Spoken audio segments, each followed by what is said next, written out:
from a guy maybe that wasn't draftable a year ago to a guy that's moved up several rounds now. Have you gotten asked what happened in the last year to create that rise?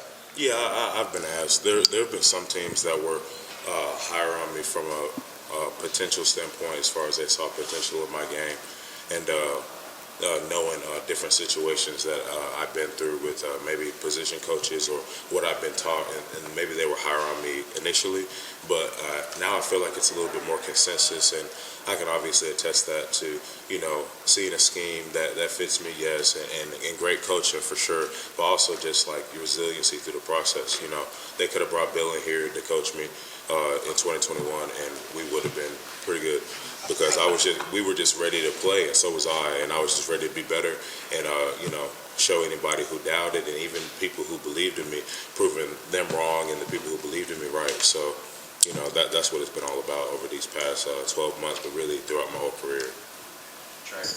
Matthew, some of the things that you've learned and picked up over the last couple months, training and getting ready for NFL Pro Day, what do you think your biggest step forwards have been over the last, 3-4 months?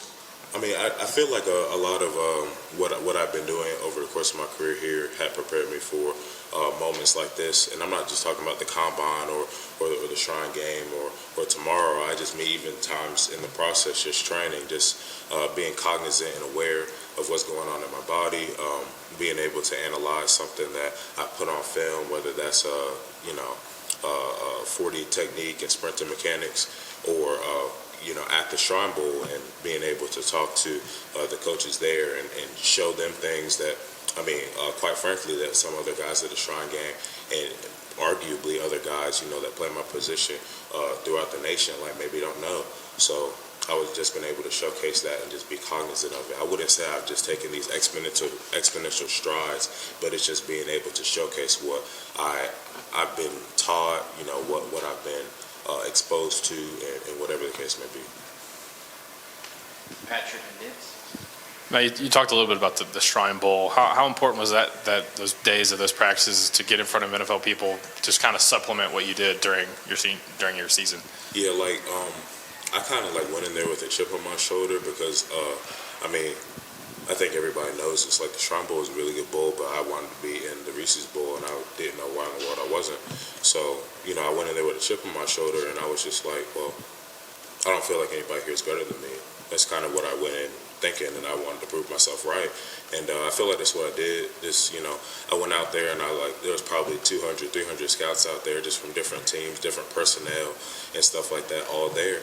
And I just, used it as an opportunity to obviously showcase what I had been showcasing throughout this past season, and do it against different opponents, and also just show some things that maybe there was a question mark by, I saw this in 1 or 2 games, maybe 3 or 4, but is he going to come out here and do it for these 4 days in a row?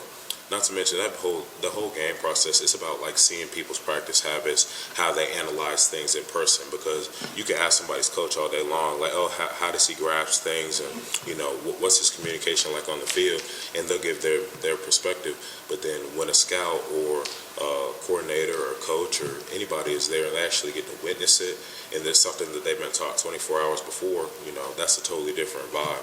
So I feel like I excelled there and was able to just showcase who I am. Matt, 2 questions. One, can you take us inside some of those interviews with the NFL teams? If any questions stood out, wow, this is wild that they're asking me that? No, nothing really outlandish. They know everything though. They're asking you questions that they already know the answers to.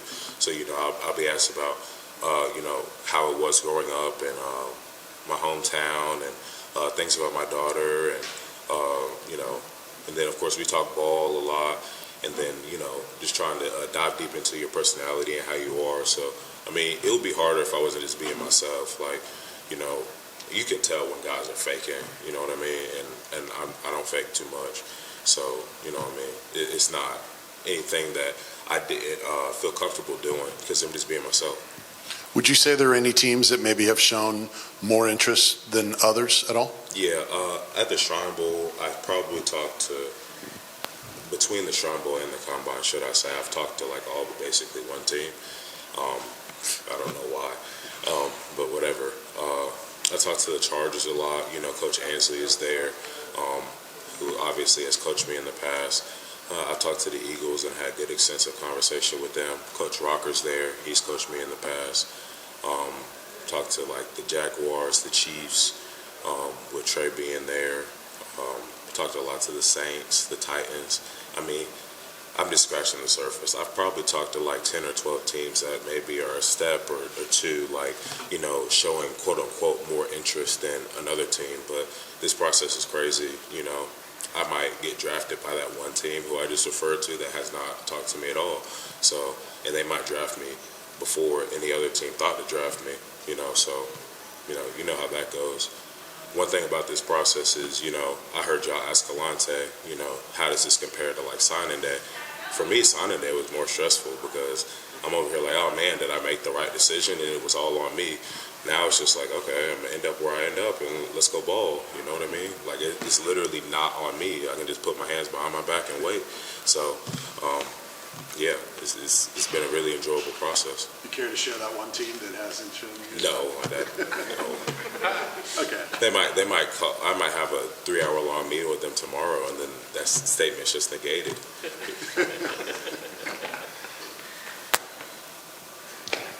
Hey, Matthew, the same two questions that I asked Alante. The first one just being a big day tomorrow for your draft stock. What do you hope to accomplish as the first one? Yeah, so, I had like a mishap at the combine that affected my bench press. So, I'm not going to bench tomorrow, but everything else, since it affected my bench press and it affects, your running motion, I just want to be better than I was at the combine. By all accounts, I had a good combine as far as the numbers. With my 40 and vertical and broad jump, 5-10-5 and all that. But I just intend on being better because you just never know how those conversations end up on draft day when, it's XYZ round and they're between myself and another D tackle or shoot myself and another dude from a different position. And you can point to Matthew and say, well, he had a great combine, an even better pro day. XYZ happened at a combine that inhibited him from doing whatever, but he fought through it and then came back and did better at his pro day. He's a cerebral player, he's a strong player, he's fast, he's this, he's that, whatever, we're going to take him. And then, you never know how those conversations will go. So I'm just trying to just continue to prove who I am. I'm not trying to prove anything that, obviously, like, stuff will be showcased out here that maybe I struggled with in the season or maybe I excelled at, just one way or the other. I just want to be excellent in everything tomorrow. So that's kind of how I'm going into it. Well, and then the second one, this moment going through the draft process, something that, kids often dream of growing up playing this game, especially with the way that your draft stock's risen, fairly recently. What does this moment mean to you? It means a lot. And, over the past couple of days since I've been more in the facility and seeing my teammates, I've just been talking to them about how this process kind of really goes. Obviously, it's a dream process, but there's obviously like stuff that I wouldn't say is hard, but it's like not what you expect. Like, for instance, at the combine, and this is common knowledge, but it's just not what not what resonates with you when you think about the combine. It's 4 days of your body being looked at. You know what I mean? Like, that sucks. It's boring. People falling asleep on the middle of the floor, like, just because you're sitting in 4-hour lines waiting to get a scan. And that's okay. That's fine.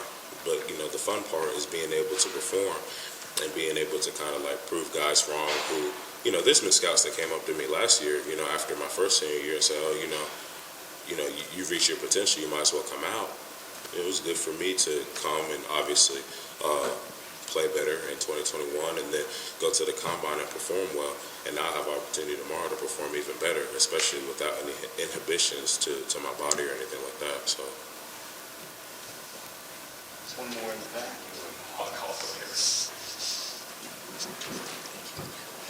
You said signing day was more stressful than this moment. How do you feel about that choice in hindsight now? Oh, I should have been more specific. Not signing day, but just the process of picking like a school. But in hindsight, I don't regret anything. I don't really live with many regrets. There's a bunch of stuff that, like, if you had an opportunity, I'd do it differently. A ton of stuff, but I just don't live like that. I don't think like that because, God's plan is the one that I'm walking in. And there's going to be hills and there's going to be valleys. And depending on how you look at it, the hill might be better than the valley might be better than the hill. So, I'm just going to walk this walk until I get where I'm going. And like I said, the process throughout Tennessee and throughout this, 2.5, 3.5 month process has been exciting. there's been highs and lows, hills and valleys, and it's all kind of leading up to Matthew Butler getting to show who he really is. And that's what I've been doing. That's what I'm going to continue to do. So, yeah, I definitely don't regret anything. Looking back on it, I've appreciated it and enjoyed it. Thanks, Matt.